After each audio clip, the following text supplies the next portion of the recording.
घरवा में गेलू छौड़ी ढूक कैसा हूँ लुका लूक। घरवा में गेलू छौड़ी ढूक कैसा हूँ लुका लूक। हमरा पार गेलो खोखी पुतवा भूख देलकौगे हेगे पार्स में के पैसा सब लूट लेलकौगे। तोरा बाबू भैया मिलके हमरा कूट देलकौगे। हेगे पैसा कौड़ी सब छौड़ी लूट लेलकौगे। तोरा बाबू भैया मिलके हमरा कूट देलकौगे। आगे कूटी देलकौगे।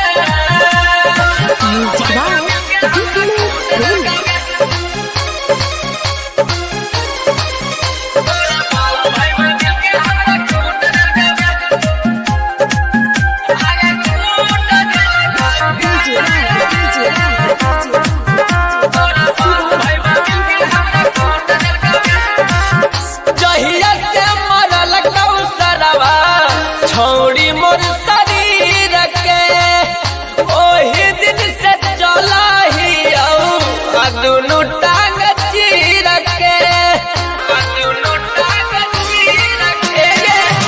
जहिया से मरल कौसरवा छौड़ी मोर शरीर के ओही दिन से चला ही दुनू टांग चीर के।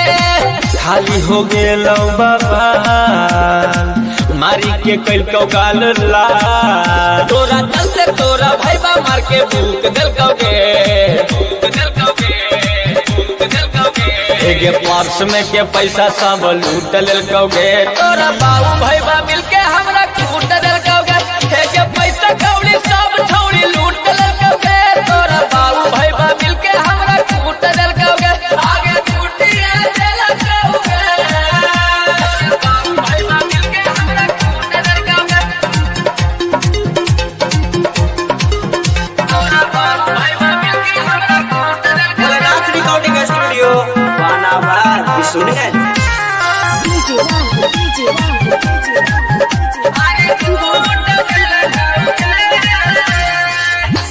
प्यार के छौड़ी तोर पड़लौ हमरा भारी। अब फुट फुट के रोबहियौ कुंदन बिहारी। प्यार के छौड़ी तोर पड़लौ हमरा भारी।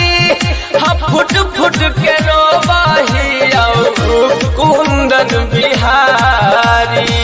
दीपक दुलारा के साथ हम न मनलियहु बात। तोड़ के गोल हमरा जिंदगी भर के दुख देलकौगे। एगे पार्स में के पैसा सब लूट लेलकौगे। तोरा बापा भैया मार के हमरा कूट देलकौगे। एगे पैसा कौड़ी सब छौड़ी लूट लेलकौगे। तोरा बापा भैया मार के हमरा कूट देलकौगे। आगे कूट देलकौगे। बाप रे बाप एकर बाप है कितना लंगा है। मारबो कल के जे 150 साले पर्सवा मुँह लूट लेल के।